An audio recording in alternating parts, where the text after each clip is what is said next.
27 রমজান হওয়ার আগে আগে একবার হলে আমলটা করবেন, 2 মিনিট সময় লাগবে। ভাইরা আমার, কপালটা খুলে যাবে, ভাগ্য খুলে যাবে। আপনার সন্তানের জন্য, আপনার বিদেশের জন্য, আপনার কাজকর্মের জন্য, ব্যবসা বাণিজ্যের জন্য, সকল কিছুর জন্য আপনার ভাগ্য খুলে যাবে।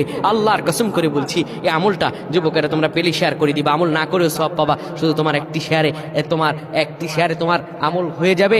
তুমি আমল না করেও সব পাবা। ভাইরা আমার, 27 রমজানের আগে আল্লাহর কসম করে বলছি, এই আমলটা ছাড়বেন না। এই আমলটা আপনারা সকলেই করবেন, এই আমলটা সকলের কাছে পৌঁছায় দেবেন, নিজে জানবেন এবং অন্যকে জানাবেন। যত মানুষ বিপদগ্রস্ত আছেন, যত অভাবে আছেন, বিদেশে থেকে দেশে আসতে পারতেছেন না, বিদেশ যেতে পারতেছেন না, বিপদের উপর বিপদ লেগে আছে, 27 রমজান হওয়ার আগে আমলটা করেন। 2 মিনিট সময় লাগবে, বেশি না।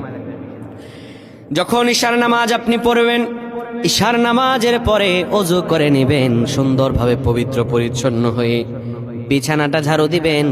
বিছানার ভিতরে এরপরে আপনি শোয়ার আগে সুন্দর করে আপনি ঘুমানোর আগে পড়বেন, ইয়া মালিকু ইয়া মালিকু 100 বার পড়বেন। এরপর ইয়া খাবিরু 100 বার পড়বেন।